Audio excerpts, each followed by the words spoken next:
Subscribe करंतु एबे आम चैनल को आउ प्रेस करंतु बेल आइकन को जहा द्वारा लेटेस्ट वीडियो नोटिफिकेशन आपण माननकु सर्वप्रथमे मिल जिवो। नमस्कार बंधुगण आपण माननकु आम यूट्यूब चैनल को स्वागत।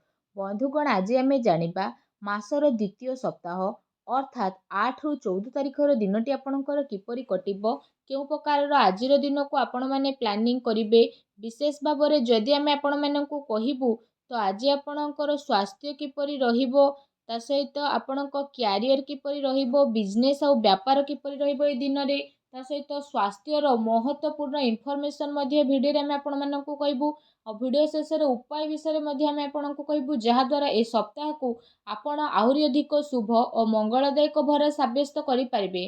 जदि आमे कहिबा संपूर्ण भाबरे आपण माननकु पूरा राशिफल विषय रे किंतु यह पूर्व चैनल नुआ आसथिले चैनल को सब्सक्राइब करंतु सांगर नोटिफिकेशन बेल को मध्य ऑन करंतु जहा द्वारा समय समय रे नुआ नुआ वीडियो रो नोटिफिकेशन आपनको सर्वप्रथम मिलिबो।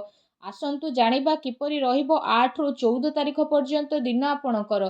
जदि सबुठारु प्रथमे कहबा कि कोन ए दिन रे आपनको पई विशेष भाबरे पॉजिटिव रहिबा पई जाउची जदि आमे आपण माननकु कहबु ए समय अवधि रे आपणकर विशेष भाबरे वित्तीय स्थिति रे काफी सुधार आसी जिवो। किछि नुआ आरंभ करिबा पई ए दिन आपणक पई बहुत ही भलो रहिबो आ अनुकूल रहिबो। आपणकर परिश्रम आ प्रयास द्वारा ए सेकेंड वीक रे आपणक सामना रे सफलता मिलिबो। विवाह योग्य लोकंक पई कोनोसी भलो संपर्क आसी पारे बा कथावार्ता मध्य घरे आपणकर होई पारे। एहा सहित समाज एवं संपर्कियंक सहित आपणकर प्रभावशाली व्यक्तित्व आउ सरल स्वभाव कारणरू आपणकर मान प्रतिष्ठा बनिकी रहिबो। समय आपणकर किछि मिलाजुला प्रभाव मध्ये आपणक पई नेकी आसुछे किंतु जदि कहिबा ताको बहुत भलो बनेइबा आपणकर काम अटे। किछि टाइम रे अति संपर्कियंक सहित जहाँ भी मनांतर मतांतर आपणक घरे चालुथुला तो ए सप्ताह रे से सबुर स्थिति टिके परिवर्तन हेबो आउ संपर्क रे पुणी थरे मधुरता आसीबो। प्रतिष्ठा लोकंक सह मेलमेलाप बढ़िबो जहाँ आपणकर भविष्यत पई बहुत ही लाभदायक सिद्ध हेबो। धार्मिक स्थल रे जीवार विशेष भाबरे आपणकर प्रोग्राम बनिबो जहाँ द्वारा बहुत अधिक शांति आउ हल्कापण आपण अनुभव करिवे। घरे सुख सुविधा संबंधित वस्तुर किणाकिणी आपण करिवे। कोनोसी दामी जिनिस मध्य कि आपणकु देई पारे। विद्यार्थी वर्गों को निजर चाकरी संबंधित कोनोसी क्षेत्र रे इंटरव्यू रे सफलता मिलिबार जोग बनुछि सेतिपाई पूरा परिश्रमर सहित आपण आपणक कार्य करंतु ता सहित आपण आपणकर सिद्धांत द्वारा कौनसी प्रकार समझौता ए सप्ताह रे करंतु नाही। प्रभावशाली एवं प्रतिभावान लोकंक सहित अधिक टाइम आपण आपणकर स्पेंड करंतु जहा द्वारा आपणकर आत्मबल आ आत्मविश्वास रे वृद्धि हेबो तथा नकारात्मक विचार मध्ये आपणकर दूर हेबो। भाग्य ठारू अधिक आपण आपणकर कर्म उपरे विश्वास रखंतु एहा आपणक पई बहुत ही भलो दिन रहिबो। आसंतु जानिबा ए सप्ताह रे आपणक पई कोन नेगेटिव रहिबाकू जाउची। कोनोसी पारिवारिक कथावार्ता को नै भाई भौणी भितर ए सप्ताह रे लड़ाई झगड़ा होई पारे। घरर वृद्धंकर परामर्श द्वारा संबंध को खराब हेबा ठारू बचेई कि रखंतु ता सहित घर नाम रे कि आपणकर नुकसान मध्य करि पारे सेति पई आपण सावधान रहंतु। घरर कोनोसी वृद्ध लोकंकर स्वास्थ्य को नै कि आपणकर मन रे चिंता रहिबो। दूर जगह को जीवाक मध्य आपणकु पड़ी पारे ता सहित आपणकु आपणकर स्वभाव रे इगो को खत्म मध्य करबाकू पड़िबो जहा द्वारा प्रॉब्लम सबुर शीघ्र समाधान होई जिवो। कोनोसी भी योजना उपरे कार्य करिबा पूर्वरु ता उपरे भलो भाबरे विचार करिबार आवश्यकता रहिछि। कोनोसी दुखद समाचार मिलिबा कारणरू मन रे आपणकर उदासी आ नकारात्मक विचार मध्य आसीबो किंतु जदि कहबा आपण शीघ्र ही से सबुरु बाहर को बाहरिबे। विद्यार्थी वर्ग पाठ पढ़ार अपेक्षा फालतू भूल बुझामणा रे अधिक ध्यान देबे आ निजर महत्वपूर्ण कार्य को बहुत ही अधिक संभाळिकी मध्य रखिबे। काहेकि ना जदि आमे कहिबा जदि किछि भूल करिबे आगो को आपणक पई भूल होई जिवो। घरे छोट छोट कथा रे अकारण रे चिंता आपणकर उत्पन्न हेबो तेणु अधिक क्रोध ठारू आपण दूरेई कि रुहंतु। सामाजिक गतिविधि रे अधिक ध्यान न देबा ठारू कोनोसी अति संपर्कित लोक आपणक उपरे नाराज होई पारंती। बस ए कथार आपण ध्यान न देकी निजर कर्म उपरे लागिकी रुहंतु। घरर वरिष्ठ लोकंकर मान सम्मान आपण अवश्य करंतु। ता सहित जदि सप्ताहर लव लाइफ विषय कहिबा तो जीवन साथींकर भावनार आपण सम्मान करंतु। एहा द्वारा आपणकर संबंध आहुरी अधिक मजबूत हेबो। ପ୍ରେମ ସମ୍ବନ୍ଧ ଆପଣଙ୍କର ମର୍ଯ୍ୟାଦାପୂର୍ଣ୍ଣ ରହିବ।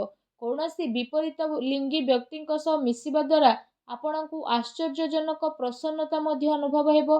ଘର ପରିବାରର ବାତାବରଣ ଆପଣଙ୍କର ବହୁତ ହି ସୁଖଦପୂର୍ଣ୍ଣ ରହିବ। ପତି ପତ୍ନୀଙ୍କ ଆପୋଷିକ ସହଯୋଗ ଘରେ ଆପଣଙ୍କର ସୁଖ ଶାନ୍ତି ରଖିବ। ପ୍ରେମ ସମ୍ବନ୍ଧରେ ଆଗକୁ ଆସୁଥିବା ଟାଇମ୍ରେ ଆପଣଙ୍କର ବିବାହରେ ପ୍ରଣୀତ ହେବାର ପୂର୍ଣ୍ଣ ରୂପରେ ଯୋଗ ବନୁଛି। ଜୀବନ ସାଥୀଙ୍କର ବିଶେଷ ଭାବରେ ଆପଣଙ୍କୁ ଆପଣଙ୍କ କାର୍ଯ୍ୟରେ ପୂର୍ଣ୍ଣ ରୂପରେ ସହଯୋଗ ପ୍ରାପ୍ତ ହେବ ତଥା ଘରେ ମଧ୍ୟ ଆପଣଙ୍କର ସକାରାତ୍ମକ ବାତାବରଣ ବନିକି ରହିବ। ଏହା ସହିତ ଯଦି କହିବା ନିଜର ବ୍ୟସ୍ତତା ଭିତରେ କିଛି ଟାଇମ୍ ଆପଣ ଆପଣଙ୍କ ପରିବାରର ପିଲାଙ୍କ ସହ ବାହାର କରିବାର ଅତି ଆବଶ୍ୟକତା ରହିଛି। ଏହାଦ୍ୱାରା ପରିବାରରେ ଆପଣଙ୍କର ରେସ୍ପେକ୍ଟ ଆହୁରି ଅଧିକ ବଢ଼ିଯିବ। ଆସନ୍ତୁ ଜାଣିବା ଏ ଦିନରେ ଆପଣଙ୍କର ବ୍ୟବସାୟ ଓ କ୍ୟାରିୟର କିପରି ରହିବ। ବ୍ୟବସାୟରେ ଏବେ ବର୍ତ୍ତମାନ ପରିସ୍ଥିତିର ପ୍ରଭାବ ଯେହେତୁ ବନୁଛି ତ ଧନ ସମ୍ପତ୍ତି ତ ଲେଣ ଦେଣରେ ବହୁତ ଅଧିକ ଆପଣ ସାବଧାନତା ରଖନ୍ତୁ, କାରଣ ଧୋକା ହେବାର ସମ୍ଭାବନା ମଧ୍ୟ ବନୁଛି। ଚାକିରି ପେଶା ବ୍ୟକ୍ତିଙ୍କର ଅଫିସର ମାହୋଲ ବହୁତ ହିଁ ଶାନ୍ତିପୂର୍ଣ୍ଣ ରହିବ।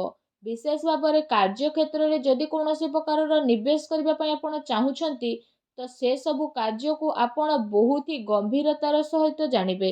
ଏହାଦ୍ୱାରା ଆପଣଙ୍କୁ ବହୁତ ଭଲ ରେଜଲ୍ଟ ମଧ୍ୟ ପ୍ରାପ୍ତ ହେବ ଆଉ ଏହା ଆପଣଙ୍କ ପାଇଁ ବହୁତ ହି ଭଲ ରହିବ।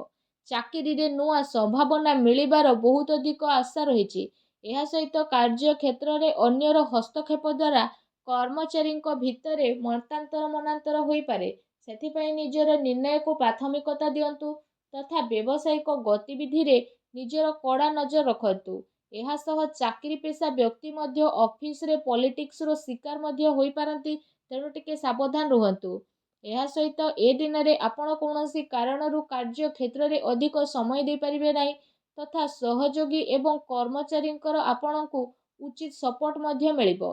ଚାକିରି ପେଶା ବ୍ୟକ୍ତିବିଶେଷଙ୍କୁ ନିଜର ଉଚ୍ଚ ଅଧିକାରୀଙ୍କର ପୂର୍ଣ୍ଣ ରୂପରେ ସହଯୋଗ ମିଳିବ।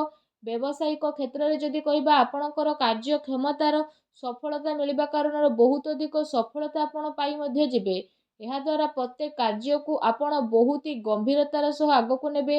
ଚାକିରି ପେଶା ବ୍ୟକ୍ତିଙ୍କୁ ତାଙ୍କର କାର୍ଯ୍ୟକ୍ଷମତା ପାଇଁ ପ୍ରୋତ୍ସାହନର ପ୍ରାପ୍ତି ହେବ, ଯାହାଦ୍ୱାରା ଆପଣଙ୍କର ମନ ବହୁତ ହି ପ୍ରସନ୍ନ ରହିବ। ଆସନ୍ତୁ ଜାଣିବା ଏ ଦିନରେ ଆପଣଙ୍କର ସ୍ୱାସ୍ଥ୍ୟ କିପରି ରହିବ। ଯଦି କହିବା ଏ ଦିନରେ ଆପଣଙ୍କ ସ୍ୱାସ୍ଥ୍ୟ ବହୁତ ହି ଉତ୍ତମ ରହିବ ତଥା ଆପଣ ଊର୍ଜାରେ ମଧ୍ୟ ଭରପୁର ରହିବେ। ଏ ସପ୍ତାହରେ ଆପଣ ନିଜେ ନିଜକୁ ବହୁତ ଖୁସି ଭରା ଆଉ ଚିନ୍ତାମୁକ୍ତ ମଧ୍ୟ ଅନୁଭବ କରିବେ। ତା ସହିତ ଏ ସପ୍ତାହ ଆପଣଙ୍କ ସ୍ୱାସ୍ଥ୍ୟ ଦୃଷ୍ଟିରୁ ବହୁତ ହି ଭଲ ଟାଇମ୍ ରହିବାକୁ ଯାଉଛି। ଏହା ସହିତ ନିଜର ସ୍ୱାସ୍ଥ୍ୟକୁ ଆହୁରି ଅଧିକ ଭଲ କରିବା ପାଇଁ ଆପଣ ପ୍ରତ୍ୟେକ ଦିନ ଯୋଗ କରନ୍ତୁ, ବ୍ୟାୟାମ କରନ୍ତୁ, ସୁସ୍ଥ ରୁହନ୍ତୁ। ଆସନ୍ତୁ ଜାଣିବା ଏ ସପ୍ତାହରେ ଆପଣଙ୍କ ପାଇଁ କ'ଣ ବିଶେଷ ଉପାୟ ରହିଛି। ଯଦି କହିବା ସପ୍ତାହରେ ଆପଣ ପ୍ରତ୍ୟେକ ଦିନ ତୁଳସୀ ଚଉରା ପାଖରେ ସନ୍ଧ୍ୟା ସମୟରେ ଘିଅର ଦୀପ ଲଗାନ୍ତୁ। ତା ସହିତ ପକ୍ଷୀମାନଙ୍କୁ ଘରର ଛାତ ଉପରେ ଦାନା ଖାଇବାକୁ ଦିଅନ୍ତୁ, ଗାଈକୁ ସବୁଜ ଘାସ ଖାଇବାକୁ ଦିଅନ୍ତୁ। ଏହାଦ୍ୱାରା ଘରର ସମସ୍ତ ନକାରାତ୍ମକ ଶକ୍ତିର ବିନାଶ ହୋଇଯିବ ଆଉ ଆପଣଙ୍କୁ ଶୁଭ ଫଳ ପ୍ରାପ୍ତି ହେବ। ଭିଡ଼ିଓଟି କେମିତି ଲାଗିଲା କମେଣ୍ଟ କରିକି ଜଣାନ୍ତୁ। ଆଉ ଯଦି ଚ୍ୟାନେଲରେ ନୂଆ କରି ଆସିଛନ୍ତି ଚ୍ୟାନେଲକୁ ସବସ୍କ୍ରାଇବ୍ ମଧ୍ୟ କରନ୍ତୁ। ଧନ୍ୟବାଦ।